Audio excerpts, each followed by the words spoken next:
നമസ്കാരം. ഫ്ലിപ്പ്കാർട്ടിലൂടെ ഏതർ സ്കൂട്ടർ വാങ്ങുമ്പോൾ എന്തൊക്കെ ശ്രദ്ധിക്കണം? എൻ്റെ അനുഭവമാണ് ഈ പറയുന്നത്. ഏതർ റിസ്റ്റയാണ് ഞാൻ വാങ്ങിച്ചത്. ഞങ്ങളുടെ പുതിയൊരു വീഡിയോയിലേക്ക് എല്ലാവർക്കും സ്വാഗതം. പലപ്പോഴും ഓൺലൈനിലൂടെ ഫ്ലിപ്പ്കാർട്ട്, ആമസോണിലൂടെയൊക്കെ പല സാധനം വാങ്ങുമ്പോൾ ഓഫർ കിട്ടും. ഇപ്പോൾ ഫ്ലിപ്പ്കാർട്ടിലൂടെ പല സ്കൂട്ടറുകളും വിൽക്കുന്നുണ്ട്. അത് ചെയ്യുന്ന രീതി ഞങ്ങൾ ഓൾറെഡി ഒരു വീഡിയോ ചെയ്തിരുന്നു. ഇപ്പോൾ ഞങ്ങളൊരു വാഹനം അതുപോലെ തന്നെ വാങ്ങിച്ചു. അതിൽ വരുന്ന ചില അബദ്ധങ്ങൾ അല്ലെങ്കിൽ നമ്മൾ എന്തൊക്കെ ശ്രദ്ധിക്കണം? കാരണം അതിനകത്ത് നമ്മൾ നേരിട്ട് ഷോറൂമിൽ നിന്ന് വാങ്ങുന്നതിനേക്കാളും ഒരു ഓഫർ ഇപ്പോൾ പല വാഹനങ്ങൾക്കും, അതായത് ബേസ് വേരിയൻ്റാണ് ഞാനിപ്പോൾ എടുത്തത്. അപ്പോൾ 5000 റുപ്പീസ് ക്യാഷ് ഡിസ്കൗണ്ട് എനിക്ക് ലഭിച്ചു. മറ്റ് പല വാഹനങ്ങൾ വാങ്ങുകയാണെങ്കിൽ ചിലപ്പോൾ അതിൽ കൂടിയ ഓഫറുകൾ ലഭിക്കുന്നുണ്ട്. അപ്പോൾ ഓരോരോ വാഹനത്തിൻ്റെയും ഓഫറുണ്ട്. പക്ഷേ അതിൻ്റെ ബേസിക്കായിട്ട് ശ്രദ്ധിക്കേണ്ട കാര്യം എന്തെന്ന് വെച്ച് കഴിഞ്ഞാൽ, നമ്മളൊരു സ്കൂട്ടർ മേടിക്കുമ്പോൾ അതിൻ്റെ എക്സ്-ഷോറൂം പ്രൈസാണ് നമ്മൾ കൊടുക്കുന്നത്. അതിൻ്റെ ഡീറ്റെയിൽഡ് വീഡിയോ നമ്മൾ ഓൾറെഡി ചെയ്തിട്ടുണ്ട്. ബാക്കി ഇൻഷുറൻസ്, രജിസ്ട്രേഷൻ ഫീസ്, മറ്റ് അല്ലെങ്കിൽ ആക്സറീസോ അങ്ങനെയുള്ള മറ്റ് കാര്യങ്ങൾ, റോഡ് ടാക്സ് ഉൾപ്പെടെയുള്ളത് നേരിട്ട് ഷോറൂമിലാണ് അടക്കേണ്ടത്. പക്ഷേ നിങ്ങൾ നേരിട്ട് അല്ലെങ്കിൽ നിങ്ങളുടെ ഫ്ലിപ്പ്കാർട്ടിൽ വഴി നിങ്ങളൊരു വാഹനം നോക്കിയാൽ ഇതുപോലെ നിങ്ങളുടെ പിൻകോഡിൽ, അതായത് നമ്മുടെ നാട്ടിലുള്ള പിൻകോഡിൽ ഇത് അവൈലബിൾ അല്ല എന്ന് പറയും. അപ്പോൾ നമ്മൾ ഓർക്കും, ഈ വാഹനത്തിൻ്റെ അല്ലെങ്കിൽ ഈ ഓഫർ നമുക്ക് കിട്ടില്ല. അപ്പോൾ നമ്മൾ എന്ത് ചെയ്യണം? നമ്മൾ നേരിട്ട് ഷോറൂമിൽ പോകണം. നമ്മൾ ഷോറൂമിൽ ചെന്നിട്ട് നമുക്ക് വാഹനം സ്റ്റോക്ക് ഉണ്ടെന്ന് തിരക്കണം. സ്റ്റോക്ക് ഉണ്ടെങ്കിൽ നിങ്ങൾ വാങ്ങാൻ ഉദ്ദേശിക്കുന്ന വാഹനം അവർ ഡിസ്കസ് ചെയ്യുക.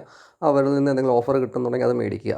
അതിനുശേഷം ഫ്ലിപ്പ്കാർട്ടിൽ ഓഫർ ഉണ്ടെങ്കിൽ എന്ന് ചോദിക്കണം. ഫ്ലിപ്പ്കാർട്ടിൽ ഓഫറുകൾ പല സമയത്തും പല Deepavali offer, new year offer, അങ്ങനെ പല ശിവരാത്രി ഓഫറൊക്കെ വരുന്നുണ്ട്. അപ്പോൾ ഓഫർ ഉണ്ടോയെന്ന് ചോദിക്കുമ്പോൾ അവർക്ക് കൃത്യമായിട്ട് അറിയാൻ പറ്റും. അപ്പോൾ ഫുൾ പേയ്മെൻറ്റ് കൊടുത്താണ് നിങ്ങൾ വാങ്ങിക്കുന്നതെങ്കിൽ ഷോറൂമുകാർ ഏർപ്പെടുത്തുന്ന അല്ലെങ്കിൽ മറ്റ് ലോൺ എടുക്കാതെ നിങ്ങളുടെ കയ്യിലുള്ള ഒന്നെങ്കിൽ ഒരു ക്രെഡിറ്റ് കാർഡ് ഉപയോഗിച്ചോ അല്ലെങ്കിൽ ഒരു പേഴ്സണൽ ലോൺ എടുത്തിട്ട് നിങ്ങൾ ഫുൾ പേയ്മെൻറ്റ് നടത്തിയിട്ടാണോ വാങ്ങിക്കാൻ പറ്റുക എങ്കിൽ മാത്രമേ ഇത് മേടിക്കാൻ പറ്റുള്ളൂ. അല്ലാതെ അവിടെ നിന്ന് ലോൺ എടുത്തിട്ടോ മറ്റേ ഏജൻസിയിൽ ലോൺ എടുത്തിട്ടോ മറ്റ് ഫിനാൻസ് സ്ഥാപനത്തിൽ ലോൺ എടുത്തിട്ട് നമുക്ക് മേടിക്കാൻ പറ്റില്ല. അപ്പോൾ സാധാരണ നിങ്ങൾ ഓഫർ ചെയ്യുക, അല്ലെങ്കിൽ നിങ്ങൾ വാങ്ങിക്കാൻ ഉദ്ദേശിക്കുന്ന വാഹനം, കളർ, എല്ലാ കാര്യങ്ങളും സെലക്ട് ചെയ്തതിന് ശേഷം ആ വാഹനം സ്റ്റോക്കിലുണ്ടെങ്കിൽ അത് അവരോട് പറയുക, ജസ്റ്റ് ഫ്ലിപ്പ്കാർട്ടിൽ നിന്ന് ആഡ് ചെയ്യാൻ. അപ്പോൾ അവരുടെ ഒരു സ്റ്റോക്ക് ഉണ്ടെന്നുള്ള കാര്യം അവരുടെ പിൻകോഡിൽ ആഡ് ചെയ്യും, അതായത് അവരുടെ ഓഫീസ് അഡ്രസ്സിൽ ആഡ് ചെയ്യും. അതിനുശേഷം നിങ്ങളുടെ ഫ്ലിപ്പ്കാർട്ടിൽ കയറിയിട്ട് നിങ്ങളുടെ അഡ്രസ്സിൻ്റെ പിൻകോഡ് മാറ്റിയിട്ട് അവരുടെ ഓഫീസ് നിൽക്കുന്ന അല്ലെങ്കിൽ ആ ഷോറൂം നിൽക്കുന്ന സ്ഥലത്തെ പിൻകോഡ് കൊടുക്കണം ഡെലിവറി അഡ്രസ്സായിട്ട്. അപ്പോൾ മാത്രമേ നിങ്ങൾക്ക് പർച്ചേസ് ചെയ്യാൻ പറ്റുള്ളൂ. പേര് മാത്രം നിങ്ങൾ കൊടുക്കുക, എന്നിട്ട് ബാക്കി അഡ്രസ്സ് അവിടുത്തെ കൊടുക്കുക.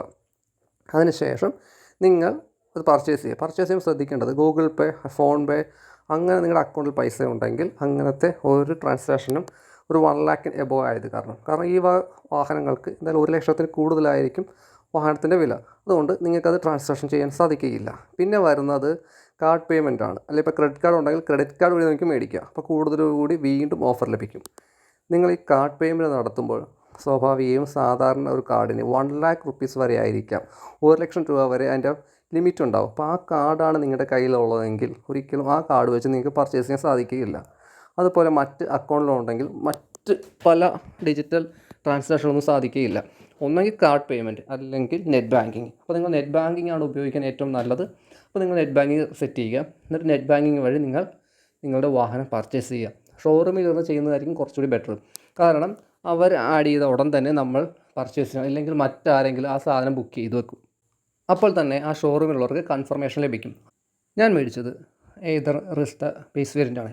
ഈ ഒരു വാഹനത്തിൻ്റെ ഫുൾ ഡീറ്റെയിൽസ് ഈ ചാനലിൽ തന്നെ കൃത്യമായി ഉണ്ടാകും. പിന്നെ ഇങ്ങനെ വാങ്ങിക്കുമ്പോൾ പറ്റുന്ന മറ്റെന്തെങ്കിലും ഒരു ഷോറൂമിൻ്റെ ഭാഗത്തുനിന്നോ മറ്റെന്തെങ്കിലും നെഗറ്റീവ് കാര്യങ്ങളുണ്ടെങ്കിൽ പോലും ഞാൻ കൃത്യമായി ഈ ഒരു വീഡിയോയിൽ പറയും. കാരണം ഇപ്പോൾ ഞാൻ ഓൾറെഡി വാഹനം ബുക്ക് ചെയ്തു, പേയ്മെൻറ്റുകൾ മുഴുവൻ അടച്ചു. ഇനി ഒരു 5 ദിവസം അല്ലെങ്കിൽ 7 വർക്കിംഗ് ഡേയ്സുള്ളിൽ എനിക്ക് വാഹനം തരാമെന്ന് പറഞ്ഞിട്ടുണ്ട്.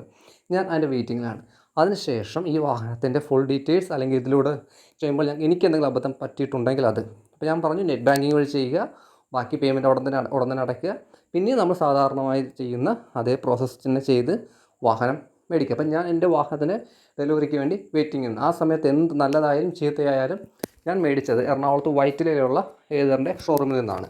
അപ്പോൾ എന്തായാലും ഫുൾ ഡീറ്റെയിൽസ് ഞാൻ ഈ ചാനലിൽ തന്നെ ഇടുന്നതായിരിക്കും.